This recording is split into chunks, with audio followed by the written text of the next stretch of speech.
Hello students, myself Niyati Gupta from Gupta classes. Students, हम लोग पढ़ रहे थे क्लास 7 का chapter number 11 transportation animals and plants.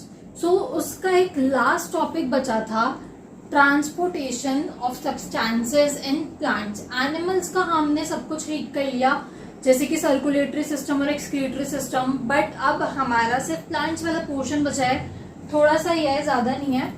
देखिए, transportation of substances in plants. So सबसे पहले तो ये चीज आती है कि जो प्लांट्स होते हैं वो वाटर और मिनरल्स कहाँ से एब्जॉर्ब करते हैं? सॉइल से एब्जॉर्ब करते हैं। किससे एब्जॉर्ब करते हैं? बाय रूट से एब्जॉर्ब करते हैं।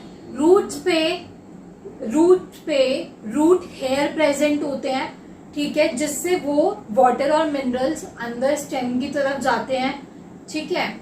अब देखो, plants absorb water and minerals by the roots. Roots have root hair. ये जो रूट हेयर होते हैं वो क्या काम करते हैं? इंक्रीज कर देते हैं सरफेस एरिया एब्जॉर्प्शन के लिए। किसकी एब्जॉर्प्शन के लिए? वाटर और मिनरल्स की एब्जॉर्प्शन के लिए। अब water here is in contact with the water present between the soil particles. जो सॉइल पार्टिकल्स के बीच में पानी प्रेजेंट होता है उससे कांटेक्ट करते हैं डायरेक्ट, और फिर आता है वैस्कुलर टिश्यूज का काम। जैसे कि मैंने अभी आपको बोला कि रूट हेयर के थ्रू ट्रैवल करते हैं ऊपर प्लांट बॉडी में पूरी, बट अब प्लांट बॉडी में ऐसा भी कुछ सिस्टम चाहिए, जैसे कि हमने अपनी बॉडी में पढ़ा कि ब्लड को ट्रैवल करने के लिए पूरा एक सर्कुलेटरी सिस्टम चाहिए, वैसे ही इन प्लांट्स टू कि उसको भी कुछ ऐसा सिस्टम चाहिए भाई, जिससे पूरी बॉडी में, प्लांट की बॉडी में ट्रांसपोर्ट हो सके वाटर, मिनरल, फूड। बट यहाँ पे वाटर और मिनरल के लिए कुछ अलग है और फूड के लिए कुछ अलग है। जैसे कि पहले तो बात करते हैं वैस्कुलर टिश्यू। वैस्कुलर टिश्यू क्या होता है? The vessels are made of special cells forming vascular tissue. कुछ वेसल्स होती हैं ऐसी जिसके थ्रू वाटर, मिनरल्स और फूड ट्रांसपोर्ट करते हैं, और यही जो वेसल्स होती हैं वो स्पेशल सेल से बनी हुई होती हैं, जिसको हम बोलते हैं vascular tissue. So water and minerals या न्यूट्रिएंट्स भी बोल सकते हैं मिनरल्स को छोड़ के, in plants are transported by xylem. हम जाइलम से क्या करते हैं? वाटर एंड मिनरल को ट्रांसपोर्ट करते हैं इन प्लांट। अब जाइलम क्या होता है? Xylem forms continuous network of channel that connect root to the leaf through the stem and branches. जो जाइलम होता है वो रूट को कनेक्ट करता है लीव्स से। किसके थ्रू? स्टेम्स और ब्रांचेस के थ्रू।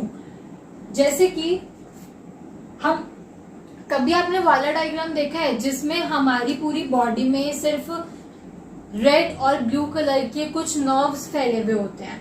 वो नर्व्स क्या होती हैं? कुछ आर्टरीज होती हैं, कुछ वीन्स होती हैं। ऐसे मैं बनाऊंगी तो समझ में नहीं आएगा। तो प्लांट बॉडी में क्या होता है? ऐसे ही जाइलम फैला हुआ होता है रूट से लेके स्टेम तक, स्टेम से लेके ब्रांचेस तक, ब्रांचेस से लेके लीव्स तक। हर जगह पे ये जाइलम फैला हुआ होता है, जिससे जो वाटर और मिनरल्स होते हैं जो सॉइल के थ्रू मिलते हैं रूट को, फिर रूट हेयर को, फिर स्टेम, ब्रांचेस, लीव्स, ऐसे करके जो मिलते हैं, तो इसी से जाइलम से ही ये ट्रांसपोर्ट होता है। अब नेक्स्ट जो चीज आती है वो क्या आती है? फूड किससे ट्रांसपोर्ट होता है? फ्लोएम से ट्रांसपोर्ट होता है।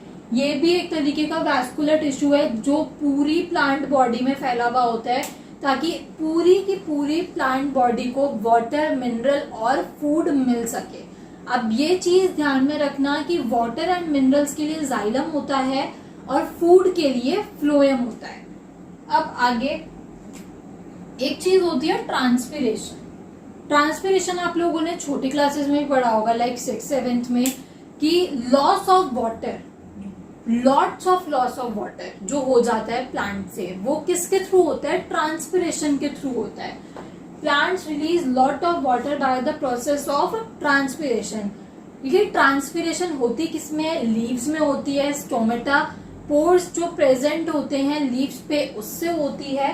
अब plant absorb mineral nutrients from soil. अब इसके आगे बहुत बड़ा पैराग्राफ लिखा हुआ था, मैं जस्ट आप लोगों को एक्सप्लेन कर रही हूँ।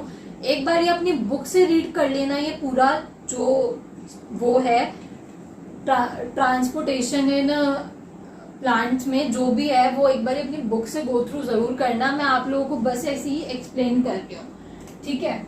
अब देखो जो प्लांट्स होते हैं, अभी हमने पढ़ा कि मिनरल्स और न्यूट्रिएंट्स जो भी होते हैं वो सब कुछ सॉइल से एब्जॉर्ब करते हैं, ठीक है।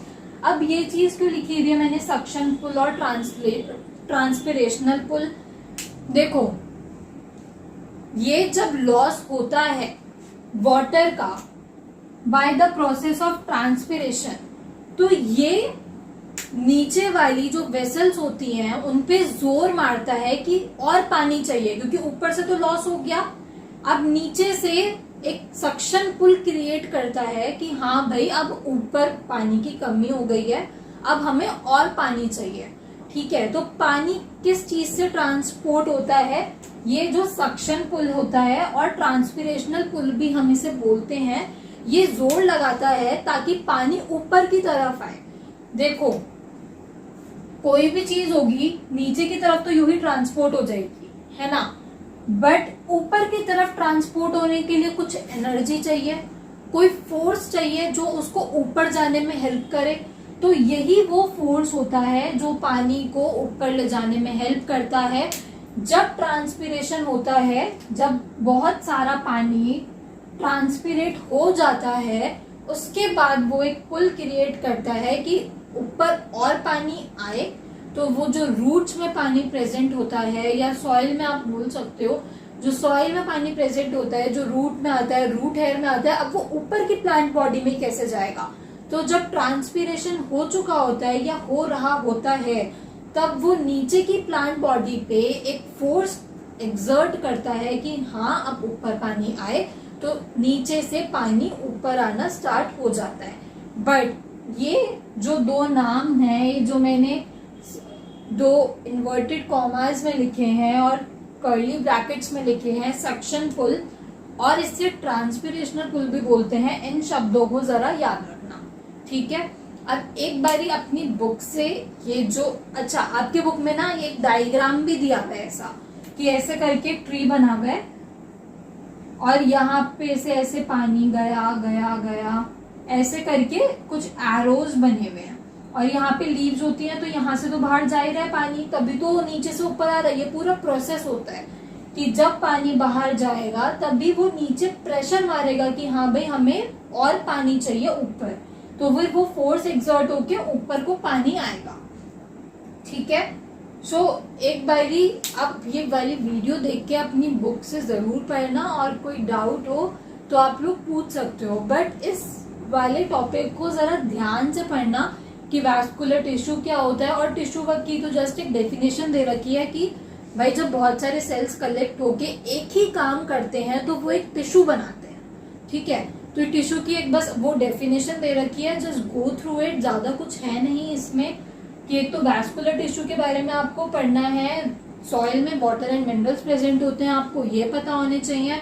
रूट्स और जो रूट हेयर होता है वो अपना एरिया इंक्रीज कर लेता है ताकि एब्जॉर्प्शन जो है वो वाटर और मिनरल्स का अच्छे से हो, ठीक है। जैसे कि हमारी बॉडी में विलाई प्रेजेंट होती है ना स्मॉल इंटेस्टाइन में, ताकि जो एब्जॉर्प्शन है वो अच्छे से हो, वैसे ही प्लांट्स में क्या होता है या ट्रीज में क्या होता है कि वो जो रूट हेयर होते हैं छोटे छोटे से एकदम विलाई टाइप के, वो क्या करते हैं वाटर और मिनरल्स को एब्जॉर्ब करने के लिए जो एरिया इंक्रीज करते हैं ताकि उसमें वाटर और मिनरल्स अच्छे से एब्जॉर्ब हो जाए, ठीक है।